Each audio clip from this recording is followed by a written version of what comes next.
Hello everyone, Neil Menzies. I'm one of the other staff here on the GEOS 1100 field trip. I wanted to introduce you to the idea of water sampling, and first of all I'm going to talk about the equipment that we use, and I wanted to tell you some of the things that you may do wrong when you first get into a job and are asked to do this. So it's very likely you'll be given one of these sort of cases and a vehicle and told to go out and do some water sampling. So here's our piece of kit, a headpiece.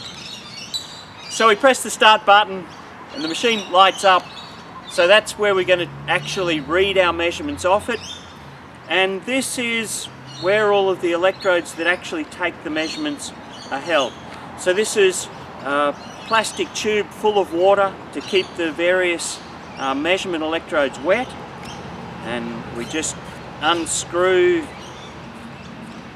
that off so that we can get at our electrodes and put them in the creek to take our measurements. But here's the first trap for a young player. These things don't always come with a big plastic tube covering the electrodes. Sometimes they come with a little plastic cap covering the pH electrode. And sometimes that's got a nice long piece of red tape on it so that you see it and you're aware that it's there. But sometimes that piece of red tape's been broken off by somebody. And so there's just a nice little black plastic cap inside over the pH electrode. And if you don't know about that, you'll spend all day making measurements, and remarkably you'll get the same answer for every measurement because the electrode's covered. So inside here we've got a whole bunch of little electrodes, and we'll take a photograph up close and point them out. But there's a pH electrode, so measuring how acid or alkaline the water is. There's an electrical conductivity electrode, so this is measuring how easy it is for electricity to pass through the water, and that's determined by how much salt is in the water. There's a temperature probe, because a lot of these measurements change depending on the temperature. There's a device called a nephelometer, which is going to measure how much particulate matter is in the water.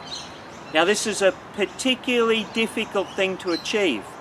Now you might think, well, I should be able to measure this by how coloured the water is, how dark the water is. But we only want to measure the particles.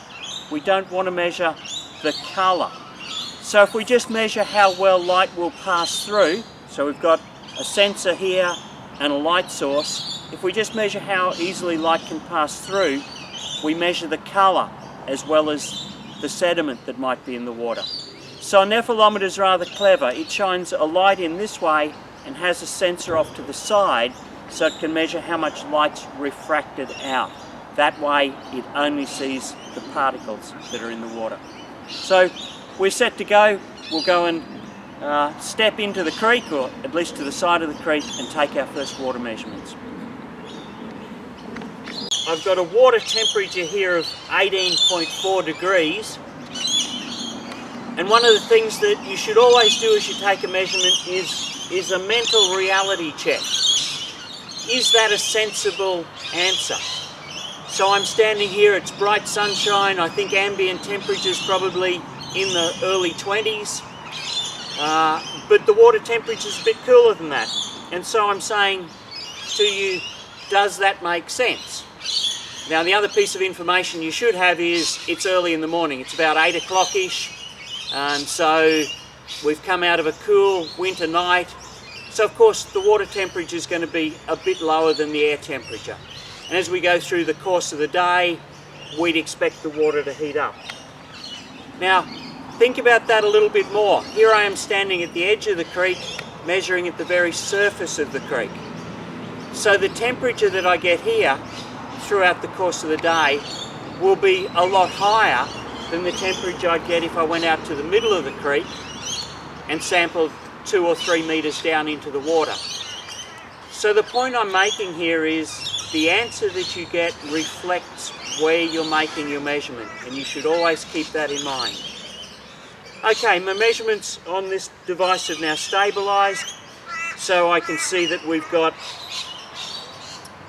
a pH of 7.74, so a pH that's a little bit above neutral.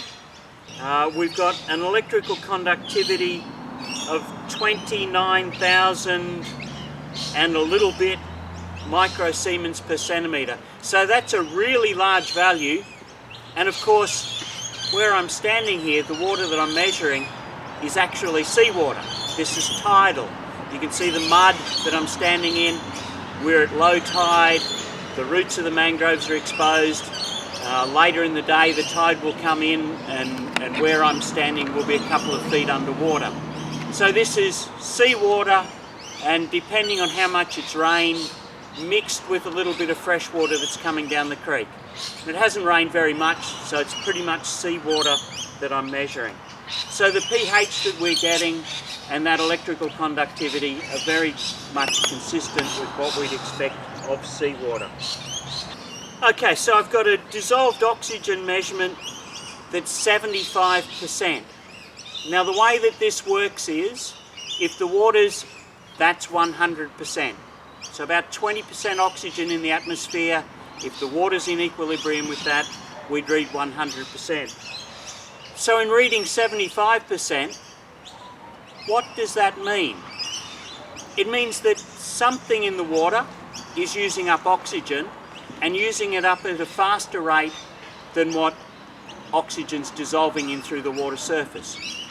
So during the night in particular, and we'll come back to why nighttime's important, but during the night, all of the creatures that live in here, so the fish and the crabs and all the microorganisms that are in the bottom of the water breaking down the organic matter that's deposited there, they're all using up oxygen. But think about what's going to happen during the course of the day. You can see the water here is a little bit green. Okay, that green is the green chlorophyll. To Noonan measured, the dissolved oxygen concentration is likely to be above 100%. In other words, the algae is producing more oxygen than the other creatures are using, and the water's got more oxygen than it would have in equilibrium with the atmosphere. So dissolved oxygen there's no right or wrong answer for it. It's a reflection of what's going on in the water.